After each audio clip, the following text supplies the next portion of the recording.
नमस्कार व्यूअर्स, मैं हूं अमीश देवगन और आप देख रहे हैं प्राइम टाइम का नंबर 1 शो। 10 जून को प्रधानमंत्री नरेंद्र मोदी राजनीतिक इतिहास का शिखर छूने वाले हैं। वो सबसे ज्यादा वक्त तक निर्वाचित प्रधानमंत्री के तौर पर पंडित जवाहरलाल नेहरू का रिकॉर्ड को तोड़ देंगे। मुख्यमंत्री और प्रधानमंत्री के रूप में सबसे लंबे समय तक हेड ऑफ गवर्नमेंट रहने का शिखर वो पहले ही प्राप्त कर चुके हैं। यह नरेंद्र मोदी की स्वीकार्यता और भरोसे का असर है, इंपैक्ट है कि मोदी के दौर में बीजेपी का राजनीतिक विस्तार भी अपने शिखर पर है। गोमुख से गंगा सागर तक 21 राज्यों में भारतीय जनता पार्टी की सरकार है। देश की करीब 72% आबादी बीजेपी शासित राज्यों में रहती है। क्या यही विपक्ष के सामने सबसे बड़ी चुनौती है? क्या इसी वजह से विपक्ष के मुद्दे, अभियान और नैरेटिव जनता के बीच वो असर नहीं छोड़ पा रहे हैं जिसकी उम्मीद रहती है? तो आज इसी मुद्दे पर जनता जनार्दन के बीच होगी सबसे बड़ी बहस। जोरदार चर्चा, जोरदार तालियों के साथ अभिनंदन करिए आज के इस बड़े कार्यक्रम का। मोदी सबसे आगे क्यों और किस लिए?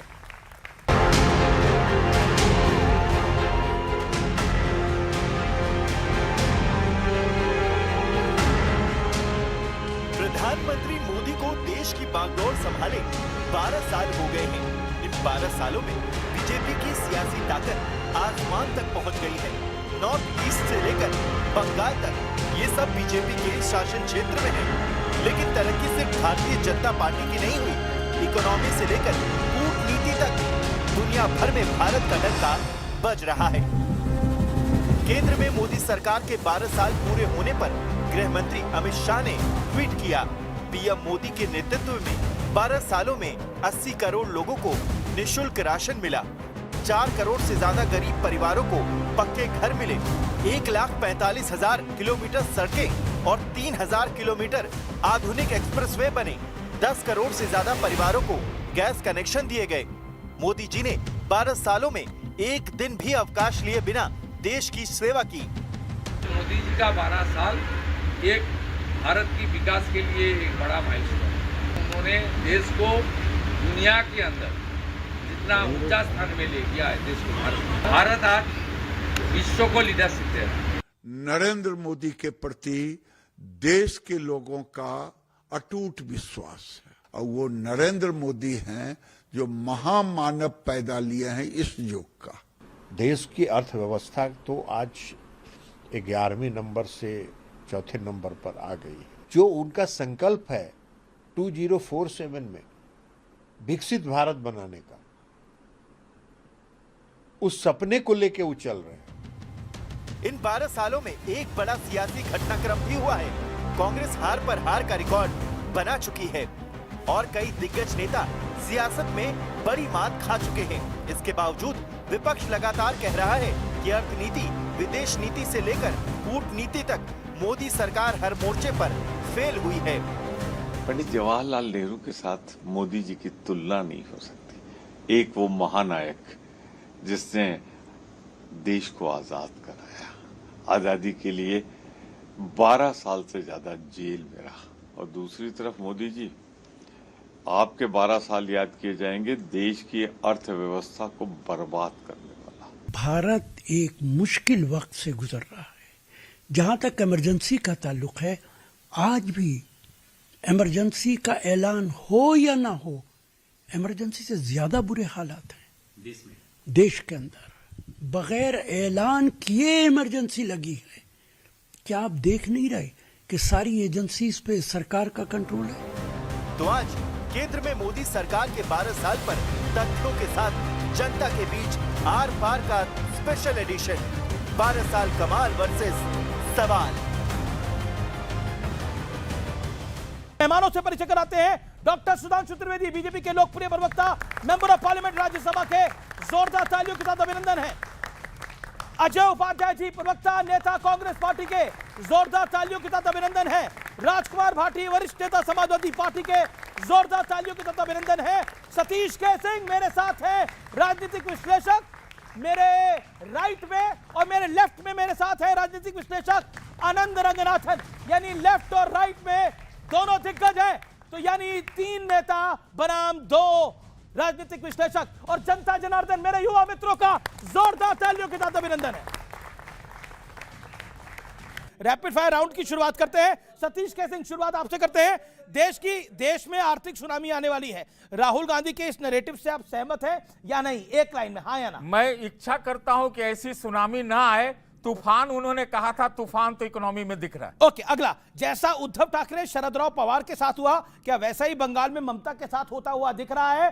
क्या घर का भेदी ही लंका को ढा रहा है, जैसा कहा जाता है पुरानी कहावतों में? बिल्कुल मैं आपसे सहमत हूं, और यह और पार्टियों में होगा। और पार्टियों में होगा। अजय उपाध्याय, आपकी बारी है।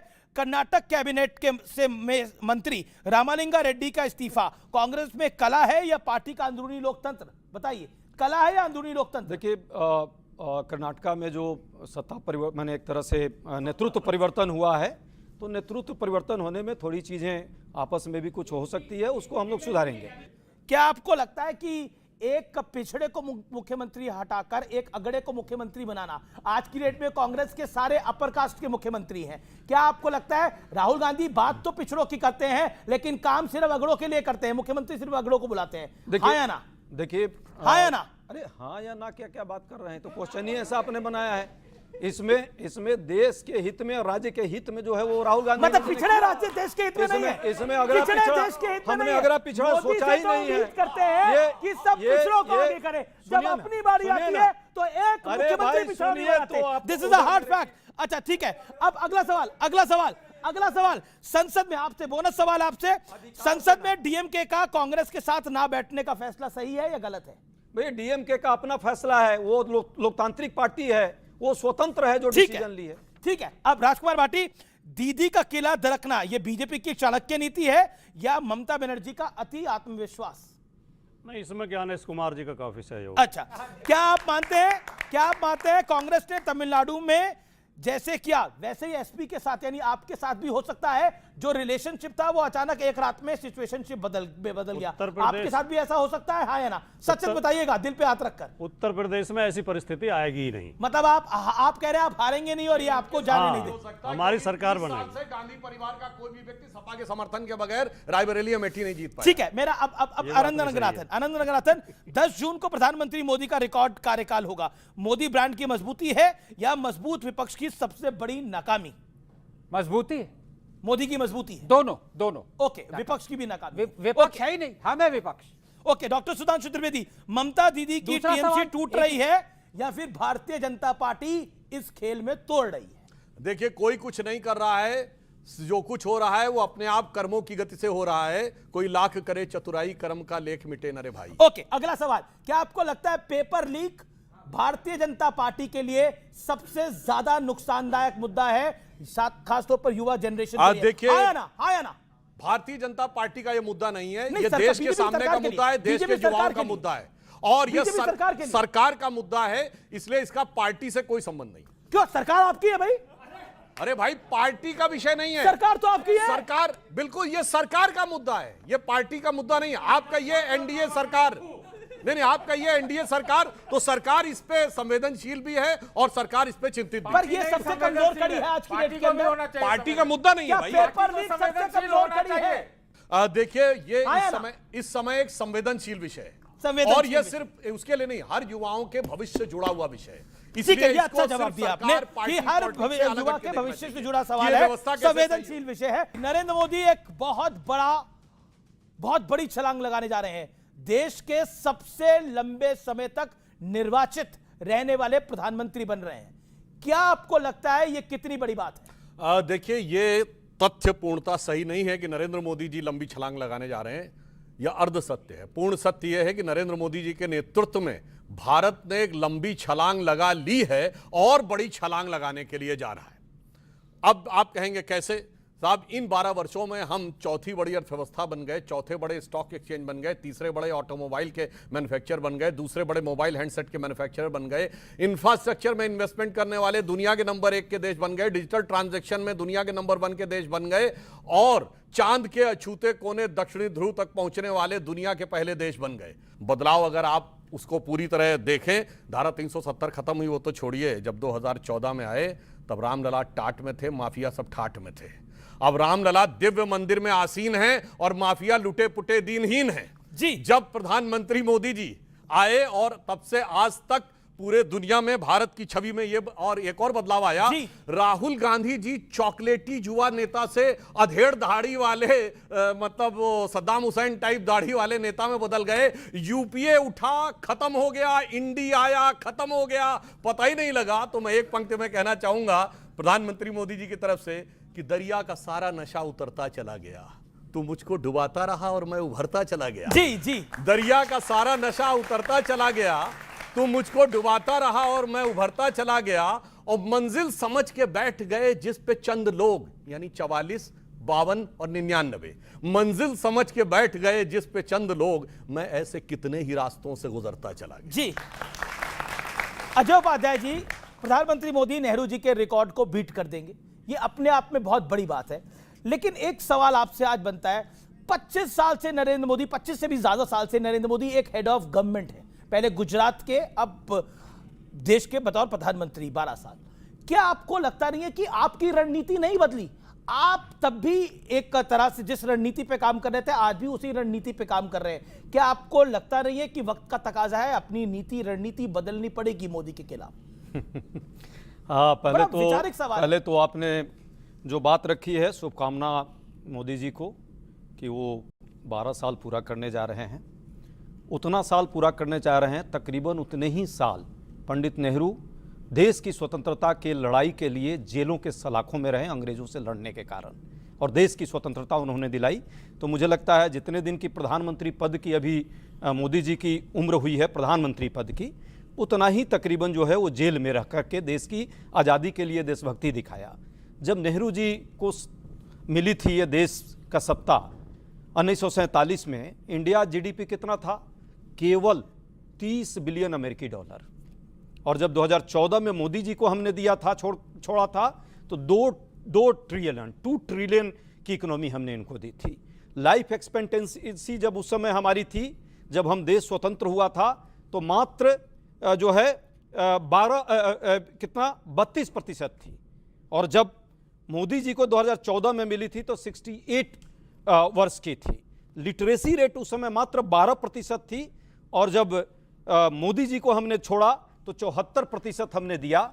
इसके अलावे नेहरू जी ने IIT, एम्स, ये सारे इंस्टीट्यूशन को डेवलप किया, बनाया, उसको बना करके दिखाया भारत को और देश को। जिस IIT और एम्स की परीक्षा नहीं ये सरकार करा पा रही है, शुद्ध से बनाने की तो बात ही छोड़ दीजिए, परीक्षा भी नहीं करा पाई। और देखिए कैसे 50 लाख तक तकरीबन CBSE और नीट के विद्यार्थियों की हालत देख लीजिए कि क्या हाल हो रहा है पिछले कुछ दिनों से। शायद आप भी रिपोर्ट कभी कभी कर देते होंगे, करते हैं ना कभी कभी, उस पर तो डिबेट किया होगा नीट वाले पर। बिल्कुल। हाँ जी। तो मैं इसलिए कह रहा हूं कि मोदी जी का हाल देखिए आप।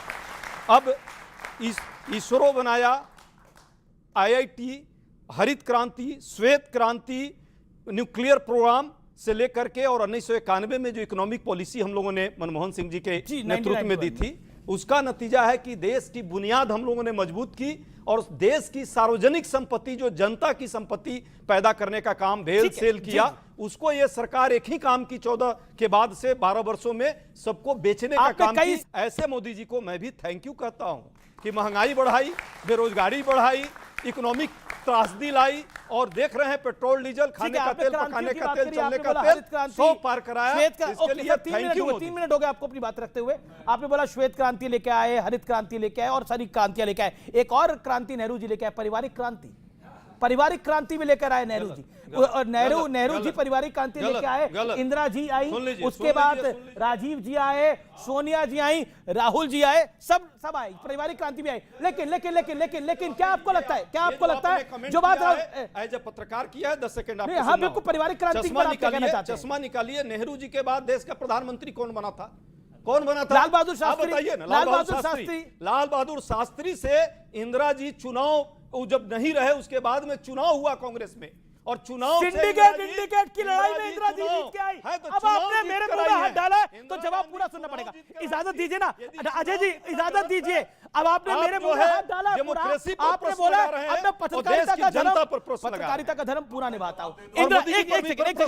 मैं बिल्कुल बोला, इन्होंने बोला सही कहा इन्होंने, डॉक्टर उपाध्याय ने बिल्कुल सही कहा कि नेहरू जी के बाद लाल बहादुर शास्त्री बने, लेकिन लाल बहादुर शास्त्री के बाद सिंडिकेट इंडिकेट की लड़ाई में इंदिरा गांधी बनी, और इंदिरा गांधी की मृत्यु के बाद रातों रात राजीव गांधी बिल्कुल राजनीति में नहीं थे, राजीव गांधी प्रधानमंत्री बने, हमने देखा। और राजीव गांधी जब दोबारा चुन के आए तो सहानुभूति की लहर में चुन के आए। उसके बाद अब मैं आता हूं, डॉक्टर मनमोहन सिंह बने, वो सोनिया गांधी जी की अनुकंपा पर बने, पार्टी चाहती थी सोनिया गांधी बने, लेकिन वो उनकी अनुकंपा पर बने। और एक और बात, पंडित नेहरू कैसे प्रधानमंत्री बने? किसी कांग्रेस ने नहीं चुना था पंडित नेहरू को, पंडित नेहरू को कांग्रेस ने नहीं चुना था, कांग्रेस की कार्यकारिणी ने सरदार वल्लभ भाई पटेल को चुना था, लेकिन महात्मा गांधी की अनुकंपा पे बने पंडित नेहरू, ये हार्ड फैक्ट है।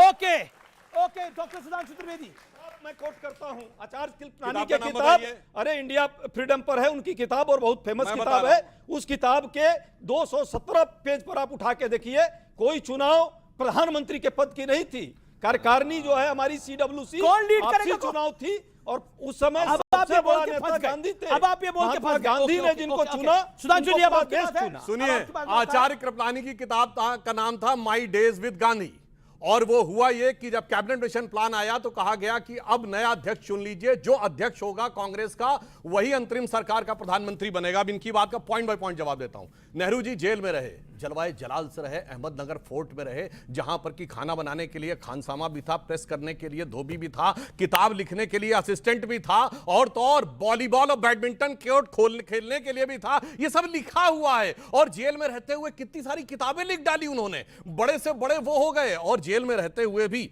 बड़े जलवाए जलाल के साथ, अंग्रेज अफसरों के साथ मिलना जुलना सब कुछ चलता रहता था। ऐसी जेल भगवान सभी को नसीब करे तो समझ में आए। दूसरी बात, नेहरू जी 15 अगस्त 47 को प्रधानमंत्री नहीं बने, 2 सितंबर 1946 को कैबिनेट मिशन प्लान के तहत बने, जिसका इन्होंने उल्लेख किया। और कृपलानी ने अपनी किताब में लिखा है कि जब कॉपियां खोली गई, मतलब वो सारे राज्यों का, तो 16 प्रदेश कांग्रेस समितियों में से 1 वोट कृपलानी को, 1 वोट पट्टाभी रमैया को, और शेष सारे वोट सरदार पटेल को, 0 वोट नेहरू को। और ये मौलाना आजाद ने अपनी किताब इंडिया मीन्स फ्रीडम के आखिरी के 40 पेजों में भी लिखा हुआ है। ये दुर्गा दास की किताब India from Curzon to Nehru and thereafter में भी लिखा है। फिर उसके बाद क्या कहा गया, कृपलानी ने खुद लिखा कि मैंने गांधी जी की तरफ देखा, फिर मैंने कहा कि मैं अपना कैंडिडेचर वापस लेता हूं और मैं अपना वोट नेहरू जी को ट्रांसफर करता हूं। भाई साहब, कोई चुनाव लड़ते समय अपना कैंडिडेचर वापस ले ले, वोट ट्रांसफर नहीं कर सकता। फिर मैंने पट्टाभी रमैया की तरफ देखा तो उन्होंने कहा मैं भी वापस लेता हूं।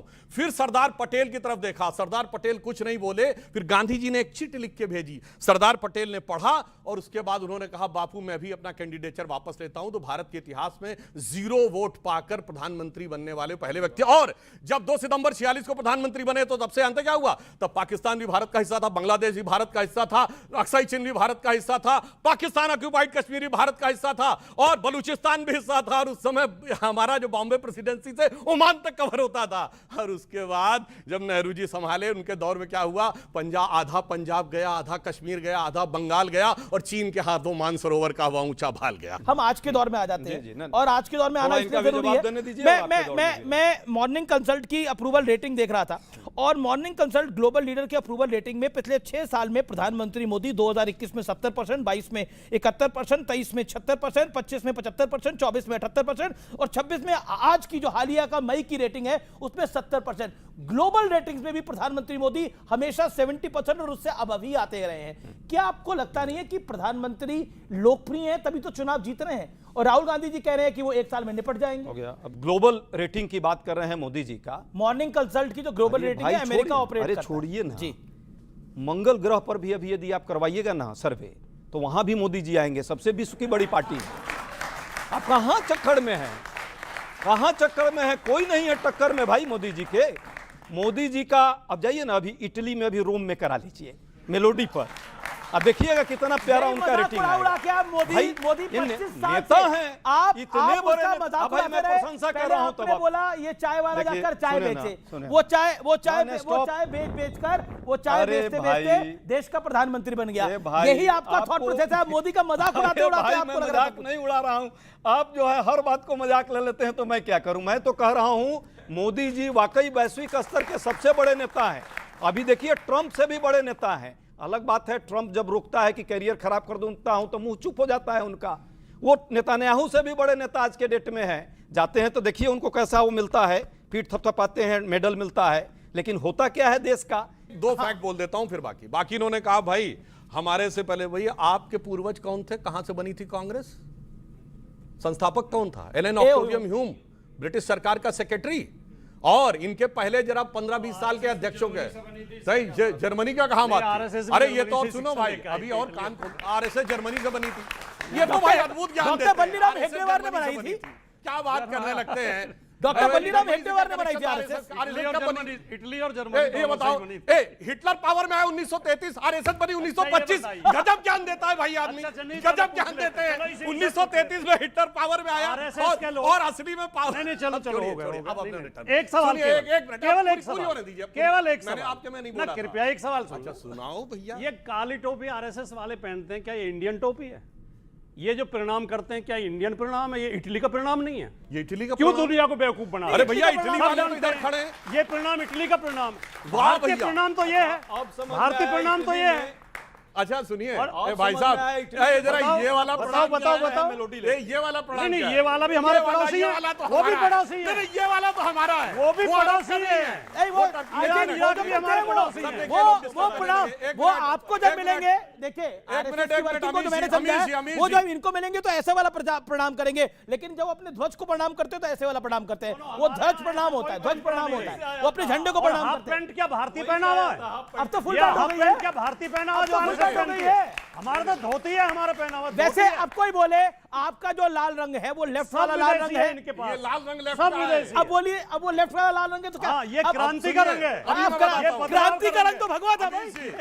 ना क्रांति का रंग तो भगवा था। मेरा रंग दे बसंती चोला, मैं रंग दे बसंती चोला। भगवा अध्यात्म का रंग है। फांसी पे डोला तो यही गाना बोला। भगत सिंह ओके, भगत सिंह भगवा चोला डालता था, भगवा चोला था, सैफरन भगवा। अमीश ये लोग डिस्टर्ब करने लगे। मैं कहना चाहता हूं पहले 15-20 साल में कांग्रेस के अध्यक्ष कौन थे? अल्फ्रेड रोल, विलियम वेडनबर्न, जॉर्ज यूल। और 1910 में जिस साल सावरकर को 2 जन का कारावास दिया गया, उस साल कांग्रेस का अध्यक्ष विलियम वेडनबर्न था, जो सेक्रेटरी ब्रिटिश सरकार का और लेबर का एमपी था। गजब की लड़ाई लड़ रहे थे, अंग्रेजों के सांसद और सेक्रेटरी के कदमों तले बैठे हुए थे और लड़ाई लड़ रहे थे। अब सर अपने टर्न पे बोलिए, आप सुनिए उसी कांग्रेस में हेडगेवार साहब थे जो आरएसएस का स्थापना। अरे भाई सुनिए, और मैं एक और बात कहता हूं, 1931 में गांधी इम्पैक्ट हुआ और 1931 के बाद 1947 तक 16 साल में विद एन एक्सेप्शन ऑफ 42 एक आंदोलन बताओ। 1943-44 में जिस संग से वो अकाल पड़ा और करोड़ों लोग मर गए, एक कांग्रेस आंदोलन क्या होगा बताओ। अब देखिए शो को शुरू में मेरे 20 मिनट हो गए हैं, मुझे बाकी में मालूम है। ऑडियो आनंद, मैं आज के युग में आता हूं, क्या आपको लगता है मोदी का मजाक उड़ाकर, मोदी को नीचे दिखाकर विपक्ष क्या कवर अप कर सकता है, क्या मोदी को हरा सकता है? क्योंकि बीजेपी, नरेंद्र मोदी अब तक की सबसे मजबूत स्थिति में है। ओडिशा, बंगाल, इसके अलावा दिल्ली में 27 साल बाद सरकार, कहीं ना कहीं कुछ तो करा होगा मोदी ने। पॉलिटिकल दल के जो होते हैं वो तो 3-3 घंटे तक बोल सकते हैं, और जिस तरह से इन्होंने शुरू किया, मैं एक्चुअली इनसे शुरू करता हूं, क्योंकि अजय जी ने कहा ना, अब आप मेरी बात ना सर, आप ये 20 मिनट साफ तो करिए सर, 20 मिनट बोले वो एक्चुअल वाले। अब अगर 20 सेकंड भी ना बोलने दे तो भाई अब फिर ये समझ के, अब वही है, ये मुझे अभी डिबेट के अलग मिले थे, कह रहे घर पे मुझे बीवी बोलने नहीं देती है तो यहाँ बोलूंगा। क्या सुन ली। अब ये देखिए, अब ये ज्यादा पीड़ित लग रहे हैं इससे। मैं तो बचा हुआ हूं क्योंकि एक ही शादी हुई है। तो सुनिए, अरे सभी की एक ही हुई है भाई, यहाँ पर कोई दो वाला नहीं है। अच्छा देखिए, ये इनका इशारा अजय जी का देखिए कहाँ पे था। कह रहे हैं कि नेहरू जी, इन्होंने शुरू कैसे किया, 12-12 साल तक जेल में रहे, फिर उन्होंने कहा वाजपेयी जी एक बार भी जेल नहीं गए। मैं इनसे पूछना चाहता हूँ, ब्रिटिश इंडिया में जो लीडर जेल नहीं गया, आप उसको अजय जी क्या कहेंगे? जो अंग्रेजों के साथ हाँ देश विरोधी था और जो अंग्रेजों के विरुद्ध लड़ रहा था सड़कों पर, वो देशभक्त था, बात खत्म। देशभक्त वो था जो अंग्रेजों के विरुद्ध लड़ाई लड़ रहा था। ओके आनंद, अब बताइए, जो पूर्वज नहीं थे, अब सुनिए, पूर्वज जो है अंग्रेजों के साथ। अच्छा ठीक है, जवाब अंग्रेजों के साथ, दोनों में अंतर है ये है ना। अब ये देखिए वाइस रॉय के कैबिनेट में कौन थे? डॉक्टर अंबेडकर थे, आजकर जेल नहीं गए। अगर हिम्मत है और नाम आपका वही है जो आपका नाम नेम प्लेट पे है, बता दीजिए कि अंबेडकर इज अ ट्रेटर। हिम्मत है बोलने की? पहली बात बताइए, सुनिए ना, कभी जेल गए अंबेडकर जी? कहा कि जो देश के हाँ। हित में लड़ रहा था, जो अंग्रेजों के साथ था, विरुद्ध लड़ रहा था। वाइस रॉय की कैबिनेट में कौन थे? थे कि नहीं अंबेडकर? कांग्रेस प्रवक्ता आप क्या बताइए, थे? उस समय तो बोलिए, मुस्लिम लीग तो के बोल साथ दीजिए। इनके नेता वहां पे सरकार चला रहे थे। अंबेडकर की बात करिए तो ऐसे श्यामा इधर प्रसाद अब मुखर्जी अमीर चला जी रहे मुझे थे। आप चाहिए। बोलिए। मुस्लिम मैं लीग डबल के माइक साथ लेके आ रहा हूं चला। आपके पास, नहीं बोलिए। नहीं, ये गलत बोल रहे हैं ना। बोलिए, अम्बेडकर बोलिए, को आप देखिए। गाली ओके, दे रहे हैं। शांति, शांति, अम्बेडकर को गाली देने की लोगों की आदत हो गई है। बात हमारी मोदी जी की और नेहरू जी की हो रही है, क्योंकि नहीं, मेरा सवाल जो था उस वो क्या मोदी का मजाक उड़ा के ऑपोजिशन बड़ा हो जाएगा, स्पेशली कांग्रेस? पहली बात तो आप कह रहे हैं ना मोदी सबसे आगे हैं। सबसे आगे मोदी नहीं है, सबसे आगे राहुल है।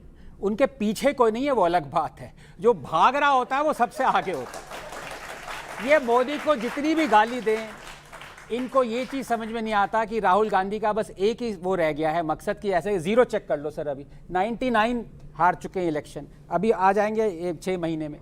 लेकिन बात हो रही है आपके इलेक्टेड रिप्रेजेंटेटिव की टर्म की। तो उसमें मैं एक डायलॉग, आपको भी बहुत अच्छी लगती होगी फिल्म मेरे नाम पे आनंद, उसमें क्या कहता है? बाबू मोशाय, जिंदगी लंबी नहीं बड़ी होनी चाहिए। अब मोदी जी आगे 5 साल रहे, 10 साल रहे, कितने भी रहे, उन्होंने उस पीरियड में किया क्या वो हम देख रहे हैं एज कंपेयर टू, वो भी भले आप कंपेयर ना करें नेहरू जी ने क्या किया। मैं उस पर हिस्ट्री में जाना नहीं चाहता, क्योंकि आज अगर हमारी इतनी बदतर हालत है तो उसमें मैं आधा ब्लेम जो है नेहरू जी को देता हूं। क्यों देता हूं? क्योंकि जब देश इंडिपेंडेंट होता है, एक्साइटमेंट होती है, देश को आगे ले जाना है। देश की जो पॉलिसीज होती हैं वो अगले 100 साल तक तय करती हैं देश कहां तक जाएगा। हमने चुना ही कम्युनिज्म को चुना, हमने चुना कैपिटलिज्म को हटा के सोशलिज्म को चुना। नेहरू ने खुद कहा I hate profit, profit is a dirty word. अगर हम फॉरेन पॉलिसी में आए, हमें सोवियत यूनियन ने, हमें अमेरिका ने कहा कि हम आपको सिक्योरिटी काउंसिल की सीट दे रहे हैं। नेहरू ने क्या कहा? नहीं, पहले चाइना को दो, मुझे मत दो। ये नेहरू के खुद लेटर्स में है। उसके बाद आप हर चीज व्हाट्सएप यूनिवर्सिटी का ज्ञान है। अब वो तो व्हाट्सएप है। अब मेरे पास one line on this. मेरे पास बहुत सारे लोग आते हैं अजय जी की तरह कि सर हम अनपढ़ हैं, हम ये आपको लेकिन गाली जरूर देंगे व्हाट्सएप यूनिवर्सिटी, तो देने दीजिए, उसमें बात नहीं है। अब मैं मोदी पे आता हूं। ओके अब मैं मोदी प्रोफेसर का okay, why Modi is Modi? एक पेपर बताइए जो नेहरू को कहा दिया गया होगा कि यूनाइटेड मैं नेहरू का ही कोट करने का टाइम देंगे अभी। हाँ बिल्कुल है ना, आप कोट करिएगा। लेकिन सतीश के सिंह के पास जाता हूं मैं। सतीश जी उसके बाद माफी मंगवाइएगा। हाँ बिल्कुल I come back to you professor Ranganathan, I come back to you. मैं आपके वापस आऊंगा। क्या आपको लगता है कि नरेंद्र मोदी आज के राजनीति में, पॉलिटिक्स में एक बड़ा फैक्टर है? क्या आपको लगता है कि इससे इंकार नहीं किया जा सकता? और जिस तरह से पीएम मोदी का बढ़ता कद है, उसके सामने विपक्ष में कौन है? क्योंकि अब तो इंडिया अलायंस भी एकजुट नहीं है।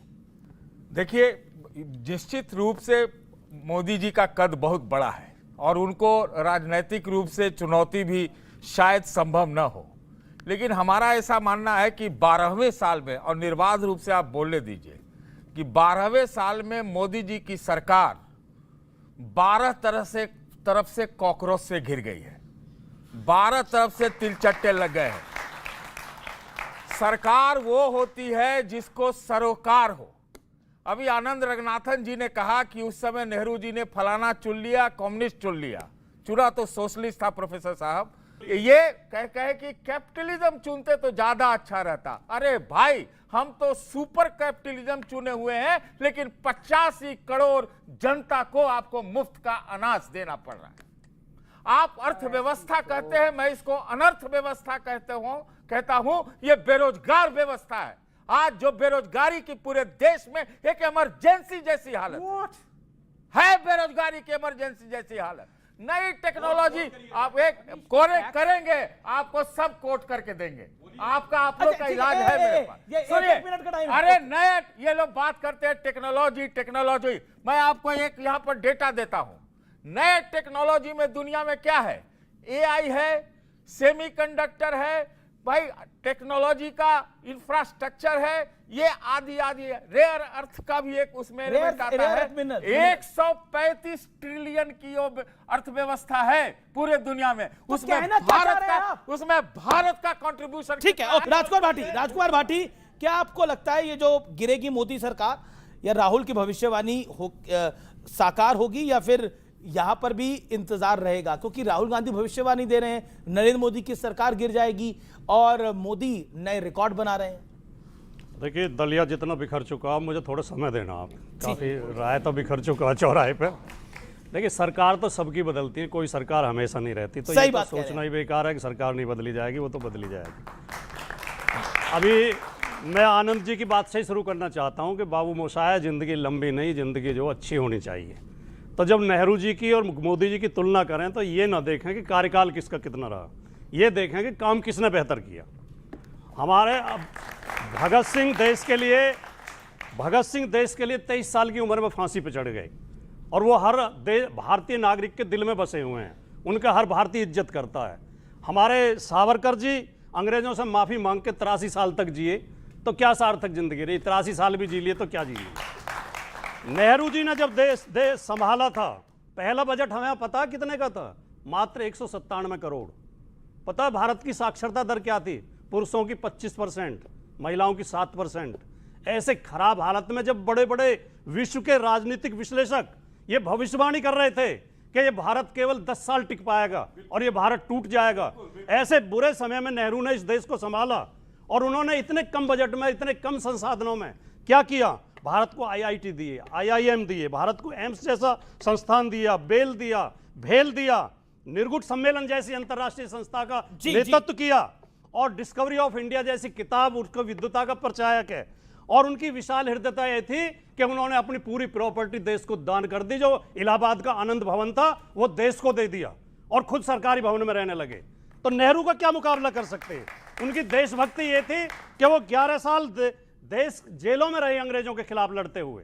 तो नेहरू जी की विशाल हृदयता ये थी, और नेहरू जी की योग्यता ये थी। चलिए, नेहरू जी तो बहुत बड़े थे। आज के युग में मोदी जी के मुकाबले विपक्ष का कौन सा नेता है? अखिलेश जी बेटर है या राहुल जी बेटर है? जी, अखिलेश जी बेटर है या राहुल जी बेटर है?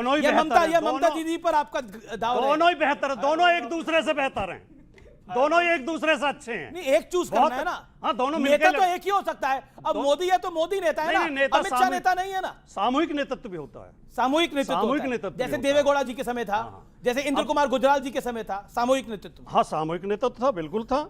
अब जो हमारे सुधांशु जी, देखिए एक जगह क्या बंगाल में क्या आ रहा है, ममता दीदी की तो पार्टी टूट रही है। सुधांशु जी ने कुछ उपलब्धियां भी गिनवाई, मोबाइल में, ऑटोमोबाइल में, डिजिटल में। आप मुझे बता दें, हमारा कौन सा मोबाइल है जो देश में बन रहा है? हम जापान के और उसके आईफोन तक भारत में बन रहा है। गजब है यार। कोरिया के मोबाइल बना रहे हैं, जापान के, कोरिया के मोबाइल असेंबल कर रहे हैं हम, अमेरिका के, चाइना के मोबाइल असेंबल कर रहे हैं। हमारा कौन सा डिजिटल प्लेटफॉर्म है? क्या व्हाट्सएप हमने बनाया है? क्या फेसबुक हमने बनाई है? क्या दुनिया का सबसे बड़ा डिजिटल प्लेटफॉर्म? तो हम केवल कुछ भी बोलते हम ये कह सकते हैं, यूपीआई वीजा को छोड़कर ऐसे बीच में दुनिया का सबसे बड़ा, आप तो ऐसे बीच में बोलते नहीं। आपको 3 मिनट हो गए, आपको 3 मिनट हो गए, आपको 3 मिनट हो गए, 30 सेकंड बोलने फिर आप बोलिएगा। अच्छा, मैं झूठ बोल रहा हूँ? फेसबुक हमारी है, इंडिया की है, एक्स इंडिया का है, व्हाट्सएप इंडिया का है। बताओ का है। नहीं, किसी का भी हो, हमारा तो नहीं है। यहूदियों का क्यों नहीं है? मैं बताऊं क्यों नहीं है? ये सवाल पूछकर कारण, अरे नेहरू जी ने नहीं बनाया, इसलिए। एक सेकंड, राजकुमार बताना आपने चाहता बड़ा हूं, अच्छा क्यों सवाल नहीं पूछा। है? आपने बोला क्या एक्स हमारा है? एक्स की पहले ट्विटर होता था। क्या फेसबुक हमारा है? क्या व्हाट्सएप हमारा है? लेकिन इंटरेस्टिंग बात देखिए, नरेंद्र मोदी की सरकार को 12 साल हुए हैं। फेसबुक कब से है? एक्स कब से है?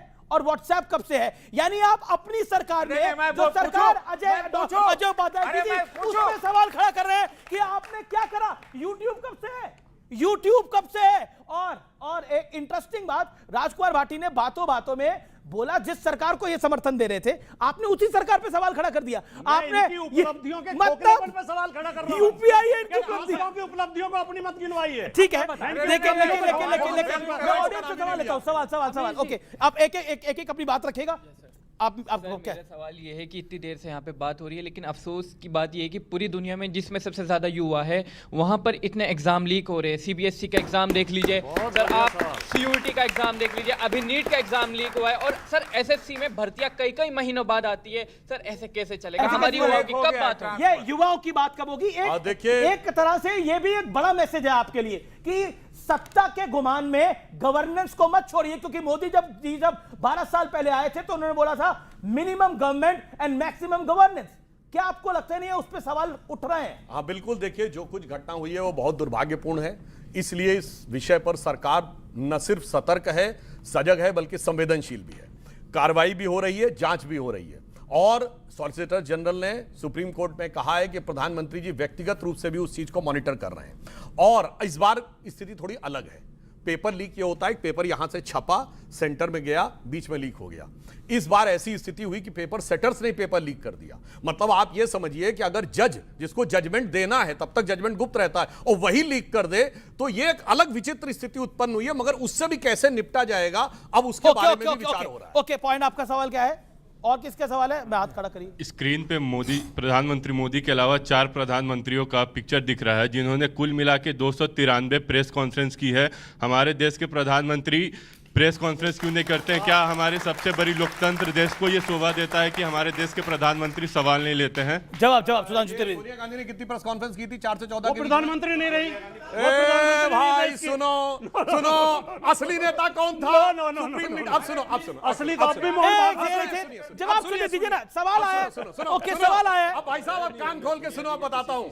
सुनिए, मनमोहन सिंह, अब सुनिए अभी क्या तरीका है हर बात पे एकदम से चिल्लाने लगते हैं। मनमोहन सिंह प्रणब मुखर्जी जी की पुस्तक विमोचन में अपने मुंह से बोलते हैं कि जब मुझे प्रधानमंत्री बनने के लिए कहा गया तो मैं प्रणब दा के पास गया। सोनिया गांधी वहां अवेलेबल थी, उनकी उपस्थिति में मंच पे बोल रहे हैं।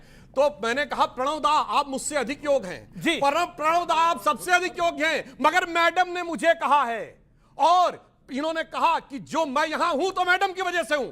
आनंद रंगनाथन, इंडिया ब्लॉक एकजुट रहेगा, यह भी बड़ा सवाल है। मोदी को घेरने से पहले विपक्ष को तो एकजुट होना पड़ेगा और कहीं ना कहीं मुद्दों की लड़ाई लड़नी पड़ेगी। आप प्लीज अमीश ये बात समझिए कि अगर ये देश डेवलप हो सकता है तो वो सिर्फ हमारी कॉमन सिटीजन्स की बदौलत हो सकता है। हम है ही ऑपोजिशन बनना पड़ेगा, क्योंकि जो ऑपोजिशन पार्टीज हैं वो ऑपोजिशन का रोल अदा कर ही नहीं रही हैं। उनमें वो सारी कमी, क्योंकि वो भी उतनी ही करप्ट कॉकरोच के भरोसे, वो भी उतनी ही करप्ट है जितने की बीजेपी और मोदी करप्ट है। ये एक सच बात है। अब मैं आपसे पूछता हूं कि बिल्कुल ठीक कहा कि मोदी जी ने एक भी अनस्क्रिप्टेड प्रेस कॉन्फ्रेंस नहीं की, बिल्कुल ठीक कहा। ये कोई भी कॉन्शियस इंडियन होगा उसके दिमाग में ये सवाल हमेशा आएगा कि भाई मणिपुर में जब से प्रॉब्लम हुई, मोदी जी पूरे देश पे हर जगह घूमे, पूरे दुनिया में हर जगह घूमे, 2 साल तक मणिपुर क्यों नहीं गए? ये किसी ने उनसे पूछा क्यों नहीं पूछा? और अब बीच में डिस्टर्ब मत करिए, you don't represent the common people. आप ये डबल स्टैंडर्ड्स लेके, और मैं आपको बिल्कुल सुनिए एक बार, जस्ट अ प्रोफेसर में इतनी ताकत होती है कि आपका वो हिला दे, समझ रहे हैं? जो आप जनता सबको सिंहासन, अरे प्लीज जनता को अपनी रोटियां सेकिए, मेरा निवेदन है रोटियां सेकिए। फेमस सतीश जी, आपने तो एक चर्चा में कह दिया था ये गोटियां सेकते हैं, अब ये सब रोटियां सेकना होता है, गोटियां नहीं। ओके, और क्या रोटियां ही सेक रहे हैं? रोटियां ही सेक रहे हैं, रोटियां ना? हाँ, गोटियां तो नहीं ना? नहीं रोटियां। और आपके हिसाब से दोनों हो सकता है सेक रहे हो? बोटियां सेक रहे हैं। देखिए, तमिलियन हूं, माफ कीजिएगा, हिंदी इतनी अच्छी नहीं है। सिंहासन, जयप्रकाश नारायण ने क्या कहा था? सिंहासन तैयार हो जाओ, सिंहासन खाली करो कि जनता आती है। दिनकर साहब ने सिंहासन हिलाने की बात कर रहा था। जो कांग्रेस ने पत्रकार बिठाए हुए हैं ना, जो कि हमेशा हर सवाल पूछते हैं मोदी से, बीजेपी सरकार से, लेकिन उनका दोगलापन सामने कब आता मैं बताता हूं। इनकी हिम्मत नहीं होगी कहने की कि राहुल गांधी करप्ट है। बोल दो अगर हिम्मत है तो बोलो, मैं एग्जांपल देता हूं। मुझे आप बोल रहे हो? बोलो, मुझे बोलो, हाँ कि ना राहुल गांधी करप्ट है? करिए ना, बता। राहुल गांधी करप्ट है कि नहीं? अरे हाँ है ना का जवाब है यार, मैं एग्जांपल दे रहा हूं। कापो मत, सिर्फ सिंहासन हिला रहा हूँ, सिर्फ सिंहासन हिलाऊंगा, कापो मत। सुनिए ना भाई, अब मैं एग्जाम्पल, आप बोल लिया, बहुत बोल बीमारी है, बहुत बोल लिया, आपको बोलने का बीमारी है, करने से थोड़ी होगा। हम कौन जानते हैं कि करप्ट है या नहीं है? आप सुनिए, गिरफ्तार है, मैं बोलता हूँ, मैं हम कौन जानते हैं। देख रहे हो, राहुल गांधी की बात आई तो हमें मोदी करप्ट है भाई। एक सेकंड, आपको समझ में नहीं आता? मैंने क्यों नहीं कह रहे हो? क्यों नहीं कह रहे हो? क्यों कहेंगे? क्योंकि पता नहीं करप्शन क्या होता है। पत्रकार हूँ इसलिए नहीं बोल रहा हूँ। पत्रकार को पता नहीं होता करप्शन क्या है। कैसे कैसे पत्रकार बन गए भाई? लालू जी भी, अरे सतीश जी, लालू जी करप्ट है कि नहीं है? हाँ बोलिए। देखिए, लालू, एक सेकंड, लालू यादव करप्ट है कि नहीं है? नहीं, ये कन्विक्टेड करप्ट है। कन्विक्टेड करने वाले में नहीं। लालू जी करप्ट है कि नहीं है? हम डरने वाले नहीं हैं, सुन लीजिए। लालू जी करप्ट है कि नहीं है? लालू ही करप्ट नहीं है, लालू करप्ट है, सजा याफ्ता है। वो कोर्ट ने उनको सजा दी है। लेकिन अगर सेलेक्टिव टारगेटिंग होगी तो बहुत सारे ईमानदार, सुनिए, हो सकता है छूट जाए, करप्ट बहुत ज्यादा छूट। सुनिए, मेरी बात सुनिए। राहुल गांधी बेल पे बाहर है कि नहीं है? बिल्कुल है। ये कौन सा ये साइंस बता रहे हैं?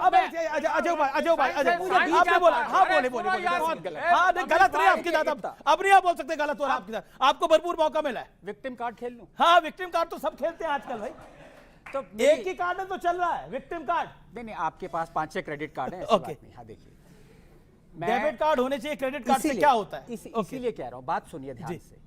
जो जनता है ना, वो रियल ऑपोजिशन है, क्योंकि जनता में ये दम है कि कह दे कि मोदी में भी कमियां हैं। आंसर करो हमें। जनता में ये दम है कि कह दे राहुल में भी कमियां हैं। जो एजेंडा लेके चलते हैं वो कभी नहीं कह सकते जो मैं कहने जा रहा हूं कि मोदी भी करप्ट है और राहुल भी करप्ट है। एग्जाम्पल भी दूंगा, ऐसे नहीं बोलूंगा। हाई कोर्ट ने बीजेपी को कन्विक्ट किया कि आपने एफसीआरए वायलेशन को, रूल्स को वायलेट करते हुए माइनिंग कंपनी से पैसा लिया। कन्विक्शन। रातों रात बीजेपी ने पार्लियामेंट में जाके एफसीआरए अमेंडमेंट कर दिया 1976 तक, ताकि हाई कोर्ट की जजमेंट का कोई फायदा ना हो। और सपोर्ट किसने किया? राहुल गांधी ने।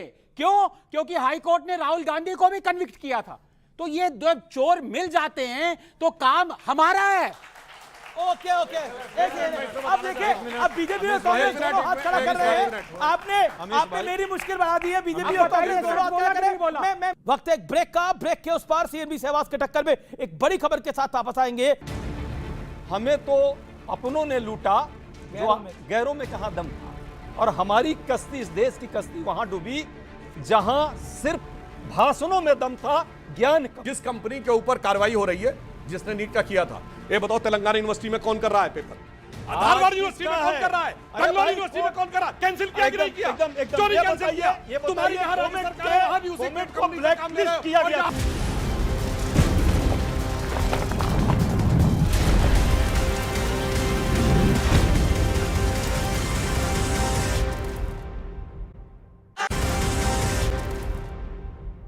वेलकम बैक व्यूअर्स, आप देख रहे हैं सीएनबीसी आवाज का टक्कर। जी जवाब देन। देखिए, पहली बात तो मैं आनंद रंगनाथन जी वाले विषय पे कहूंगा। देखिए, एफसीआरए का मैटर एक टेक्निकल था। क्या था? फॉरेन कंट्रीब्यूशन रेगुलेशन एक्ट, जो बाद में एफसीएमए हो गया था। जस्ट एक टेक्निकल इशू था, उस टेक्निकल इशू को रिजॉल्व करने की बात कही गई, इसलिए उस पे सारे के लोग एक थे।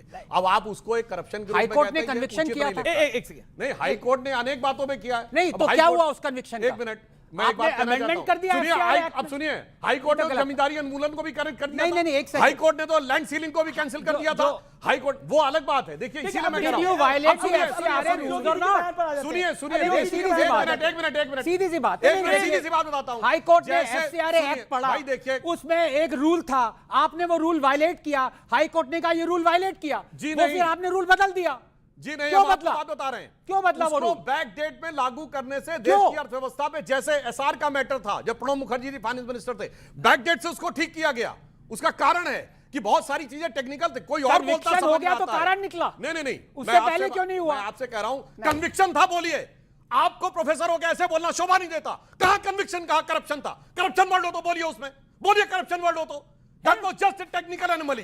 इसलिए आप उस पे दोनों तरफ, आप उसको पॉलिटिकली करेक्ट बोलूं, जवाब दूं।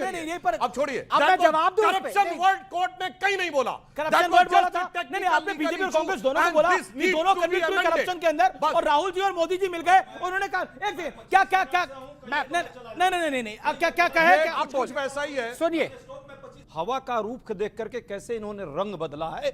नाम है रंगराजन, क्या रंगनाथन। रंगनाथन नाम भी ढंग से हम नहीं तो पता। रंगराजन समझ रहे थे, घर पे कि इतनी रंग बदल डांट लिया पड़ती है कि इन्होंने। नाम भी और भूल गए। अब जो है ये भाजपा के साथ आए थे और अब भाजपा से बदल अब गए। यही होता यही हाल होगा जो सुनिए, एजेंडा सुनिए। लेके अरे चलते भाई, हैं, उनको लगता है कि मैं तो 5 मिनट एजेंडा कर अरे रहा हूं, रुकिए तो बीच वो में। आदमी बीच बिना में नहीं एजेंडा बोल के रहा कैसे हूं हो मैं, सकता है? आपके बीच ये नहीं बोल रहा इनकी था। अच्छा, वो आपके बीच में नहीं बोले, देखिए, उनको बोले। तो ऐसे आप कह रहे हैं कि आप इन्होंने बात रंग बदल लिया पर्सनल नहीं हो है। रहा। इन्होंने आप देखिए, देखिए एक सेकंड भाजपा आप के- बोल रहे हैं आप बोल रहे ये- हैं आप बोल रहे हैं कि ये तमिलनाडु से आते हैं। एक सेकंड ऑल ऑडियोज डाउन। ऐसा करना है तो फिर ओके ना अजय उपाध्याय नाराज मत होइए, मुस्कुराइए। अच्छा आप देखिए वो तमिलनाडु से आते हैं, तमिलनाडु में आपने भी तो रंग बदला। सच्चाई ये है कि इसी तरह जिस तरह उन्होंने रंग बदला है, धीरे धीरे जब देश में ये आर्थिक जो तबाही आ रही है, सुनामी, देश में भाजपा के लोग अपना रंग बदलेंगे और भाजपाई कहना पसंद नहीं करेंगे। हमारे जो साथियों ने जो यहाँ प्रश्न किया है नीट के परीक्षा को लेकर के या जनता के कंसर्न को लेकर, जो ये नौजवान 10 सेकेंड हमें DMK पे तो तो जवाब सुनिए दीजिए। 10 लास्ट सेकेंड, हमें तो अपनों ने लूटा जो गैरों में कहां दम था, और हमारी कश्ती, इस देश की कश्ती वहां डूबी जहां सिर्फ भाषणों में दम था, ज्ञान कम था। ये ज्ञान कम है इसलिए यह हाल हो रहा है। और नीट और सीबीएसई के छात्रों के साथ में अरे ज्ञान यदि होता तो सीबीएसई का एक परीक्षा भी नहीं करा सकती सरकार महाराज। ये तो प्रश्न करने के लायक है कि नहीं? केवल पेपर लीक पर लीक। अरे तो अच्छा लगा कि इन्होंने नेहरू जी को नहीं जिम्मेवार ठहराया अभी तक कि पेपर लीक में नेहरू जी का हाथ था। ये भी कर सकते थे ना ये लोग, दिन भर तो वही करते हैं। तो इसलिए सच्चाई को स्वीकारिए। क्या आपको लगता है ये जो लैप्स हुआ ये गवर्नेंस के पास पे लैप्स है? ओके, आज के लोगों, जब नीट नहीं होती थी तब क्या होता था? बोलिए, सीटें बिकती थी कि नहीं? सुनिए, कोई प्राइवेट कॉलेज नीट के अंदर नहीं था। अब पूरी बात सुनिए, अब सुनिए, अब देखिए, बोलिए नहीं। जब नीट नहीं था, जो प्रधानमंत्री जी ने प्रयास किया उसमें क्या था? उस जमाने में केवल नोटिस बोर्ड के ऊपर एक ऐड लगा दिया जाता था और वो 2 दिन में हटा लिया जाता था। उसके बाद याद करिए, सब कॉलेजेस की सीटें बिकती थी। ये इतने लाख का, ये इतने लाख का, इतने लाख का। यानी आपने तो उसको इंस्टीट्यूशनलाइज कर रखा था कि सीट बिक कर ही जाएगी विदाउट एनी एंट्रेंस एग्जाम। आज कम से कम उसको एक एंट्रेंस एग्जाम में लाने का प्रयास किया गया है और उसके अंदर जो समस्या हो रही है उस समस्या का समाधान करने का प्रयास किया जा रहा है। मगर हमारे यहां कोई ये नहीं बोल रहा है जैसे राजस्थान में। लेकिन पेपर लीक माफिया है, इसको बचा कौन रहा है? मैं आपको बता ये रहा हूं। कौन बचा रहा है? राजस्थान में कौन बचा रहा है? राजस्थान सीकर में कौन बचा रहा है? राजस्थान में 20 पेपर लीक हुए तो मुख्यमंत्री गहलोत जी क्या बोले? मैं जादूगर हूं, सब ठीक कर दूंगा। ऐसा संवेदनशील बयान किसी ने नहीं दिया। इसीलिए एक बाकायदा एक नया विधेयक लाया गया है जिसमें पेपर लीक होने के ऊपर कड़ी सजा का प्रावधान किया गया है। आप इसीलिए कह रहे हैं भाई, फायदा की बात क्या? अब जब कह रहे हैं पेपर सेटर ही पेपर लीक करने लगा तो अपने आप में अलग स्थिति। मतलब आप समझिए, एक मिनट, इसको ऐसे समझिए, एक मिनट, इसको ऐसे समझिए, एम्पायर ही बेईमानी पे आ गया। मतलब एम्पायर जो है वो आउट को नॉट आउट देने लगा, या उसने पहले बता दिया, तो उस कारण से परिस्थिति उत्पन्न हुई। अजय उपाध्याय, एक प्रश्न आपसे है। एक देखिए, राजकुमार भाटी एक बात से डर रहे हैं। आप बोलेंगे राजकुमार भाटी को उन्हें डर लग रहा है तमिलनाडु में आपने जो करा। एक सेकंड, ऑडियो डाउन, कौन होगा? एक मिनट, सरकार होगी, एक मिनट सुनो। जिस कंपनी के ऊपर कार्रवाई हो रही है, जिसने नीट का किया था, ये बताओ तेलंगाना यूनिवर्सिटी में कौन कर रहा है पेपर? धारवाड़ यूनिवर्सिटी में कौन कर रहा है? बेंगलोर यूनिवर्सिटी में कौन कर रहा है? कैंसिल किया कि नहीं किया?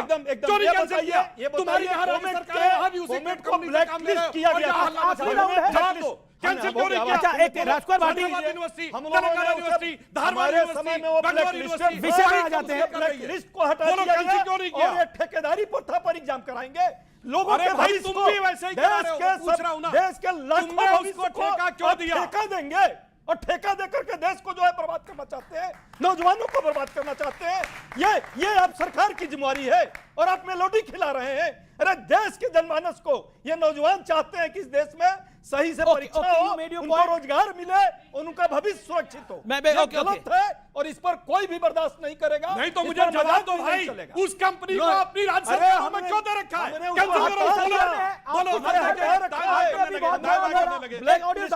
अभी यही बोला गया कि ठेकेदारी प्रथा में बच्चों का भविष्य खराब हो रहा है। तेलंगाना में आपकी सरकार है। मैं एक सेकंड, महंगाई के विषय में एक बहन यहाँ पर एक सवाल पूछना चाह रहा था, कोई महंगाई के विषय में सवाल पूछना चाह रहा था आपको। मैं एक इंटरेस्टिंग फैक्ट इंटरेस्टिंग फैक्ट। देखिए आनंद, गलत आरोप। एक सेकंड, तेलंगाना में वो जिस कंपनी की ठेकेदारी आप बता रहे हैं, आपकी सरकार में क्या कर रही है, और इस देश के अंदर जो कंपनी काम कर रही है उस पर नहीं, सबसे ज्यादा टैक्स पेट्रोल पे किस स्टेट में लिया जाता है? आपको आइडिया है इस बात का? तेलंगाना में किसकी सरकार है? कांग्रेस की, और कांग्रेस महंगाई के खिलाफ है। कमाल का लॉजिक है जी, ये कमाल का लॉजिक है। सबसे ज्यादा टैक्स आप ले रहे हैं और महंगाई पे आप बोलेंगे। बहुत बहुत शुक्रिया आप तमाम लोगों का, आप लोगों का बहुत बहुत शुक्रिया, जनता जनार्दन का, मेरे युवा मित्रों का। फिलहाल आज की इस चर्चा में इतना ही, लेकिन मोदी ऐसे ही आगे बढ़ रहे हैं। विपक्ष लगातार मजाक उड़ा रहा है, गालियां दे रहा है, लेकिन मोदी नए रिकॉर्ड बनाते जा रहे हैं। नमस्कार।